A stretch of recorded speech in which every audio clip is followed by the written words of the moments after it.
ഇന്നത്തെ ബ്രേക്ക്ഫാസ്റ്റിന് രാവിലെ അപ്പവും മുട്ടക്കറിയാണ്. അപ്പോൾ ഇങ്ങനെ അടുപ്പത്ത് നിന്ന് നല്ല തേങ്ങ വറുത്തരച്ച മുട്ടക്കറിയാണ്. നല്ല ഗ്രേവിയെല്ലാം ഉണ്ട്, നല്ല അടിപൊളിയാണ്. അപ്പം മുട്ടക്കറിയായി. അപ്പം അപ്പവും ഇപ്പുറത്ത് അപ്പവും എല്ലാം ചുട്ട് ഒരടുപ്പിൽ അപ്പവും ചുട്ട് കൊണ്ടിരിക്കുക, ഒരടുപ്പിൽ മുട്ടക്കറി ആക്കിക്കൊണ്ടിരിക്കുക. ഇനി അടുത്തത് ദോശ മറഞ്ഞുപോയി, അതെന്താണെന്നറിയില്ല. അപ്പോഴത്തേനും അത് മറഞ്ഞുപോയി, അത് ക്ലിയർ ആയിട്ടില്ലേ. പിന്നെ രണ്ടാമതും മുട്ടക്കറിയിൽ തന്നെ പോയി. മുട്ടക്കറിയായി.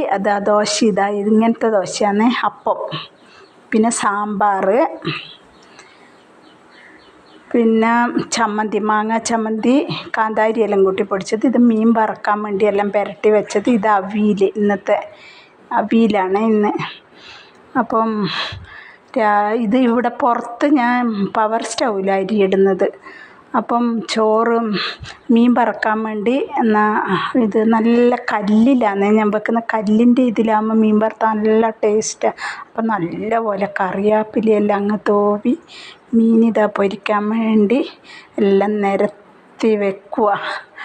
നല്ല മീനാണ്. നല്ല ഇഞ്ചിയും വെളുത്തുള്ളിയും എല്ലാം കുരുമുളകെല്ലാം കൂടി നല്ലപോലെ മഞ്ഞൾപ്പൊടിയും മുളക് പൊടിയെല്ലാം കൂട്ടി തിരുമ്മി ഉപ്പെല്ലാം കൂട്ടി നല്ല 1 മണിക്കൂർ വെച്ചതാണ്. എല്ലാം നല്ലപോലെ പിടിച്ച്.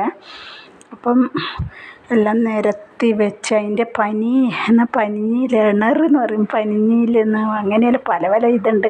അതും അതിൻ്റെ സൈഡിൽ കുറച്ചുള്ളത് അതും അതിൻ്റെ അകത്തങ്ങ് വെച്ച് നല്ല ചെറിയ തീയിൽ നല്ലപോലെ മൊരിച്ചെടുക്കണം. അതിൻ്റെ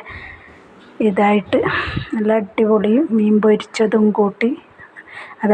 ചോറപ്പോഴത്തേന് വെന്തു. അതെല്ലാം ഞാനിതാ ഊറ്റുക. എല്ലാം ഊറ്റി തീരാറായി. നല്ല പാകത്തിന് ഒരുവിധം 3/4 വേവാകുമ്പോൾ നമുക്ക് ഊറ്റണം, അല്ലെങ്കിൽ പിന്നെ വെന്ത് പോവും.